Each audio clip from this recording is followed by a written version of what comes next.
এই আমরা মানুষরা, আমরা কোনো সফল মানুষকে দেখে তাকে ভীষণ কপি করতে পছন্দ করি। আর কপি করতে গিয়ে আমাদের অবস্থা কিন্তু গাধার মতো হয়। এমন একটা গল্প তোমাদের সাথে আজ শেয়ার করব। এই যেমন ধরো, আমরা কেউ সালমান খানকে পছন্দ করি, তাই তার মতো জামা কাপড় পরি, তার মতো চলাফেরা করতে পছন্দ করি। আবার কেউ শাহরুখ খানকে পছন্দ করি, তাই তার মতো চুল কাটি, তার মতো জামা কাপড় পরি, তার মতো চলাফেরা করতে পছন্দ করি। কিন্তু মজার বিষয়, আমরা কেউ শাহরুখ খান বা সালমান খান হতে পারি না। জঙ্গলের এক গাধা একদিন রাস্তা দিয়ে হেঁটে যাচ্ছে। যেতে যেতে সে রাস্তায় খেয়াল করলো একটা বাঘের ছাল পড়ে আছে। এটা দেখে গাধা বাঘের ছালটা পরে নেয়। পরে সে ভাবলো, আরে এবারে তোমাকে বাঘের মতো লাগছে, আমি এখন জঙ্গলে রাজ করব, সবাইকে ভয় দেখাবো।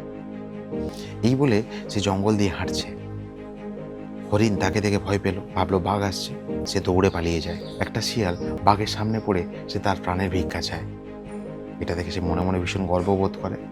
এবারে ভাবলো, আমি যদি বাঘের মতো গর্জন করি তাহলে সমস্ত জঙ্গলের পশু পাখি আমাকে ভয় পাবে।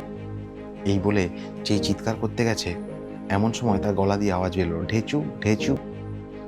এটা দেখে জঙ্গলের সমস্ত পশু পাখি ভাবলো, আরে এ তো গাধা, কিন্তু এই বাঘের ছাল পরে আমাদের সবাইকে ভয় দেখাচ্ছে। এটা দেখে সবাই হাসতে শুরু করলো, সবাই তাকে উপহাস করতে শুরু করলো। এই জন্য বলি যে কাউকে দেখে তাকে নকল করতে চেও না। তার মতো হতে গেলে তোমাকে তার মতো স্ট্রাগল করতে হবে, তবে কিন্তু তুমি তার মতো একজন সফল মানুষ হতে পারবে। গল্পটা এখানে শেষ করলাম। গল্পটা কেমন লাগলো অবশ্যই কমেন্টে জানাতে ভুলো না।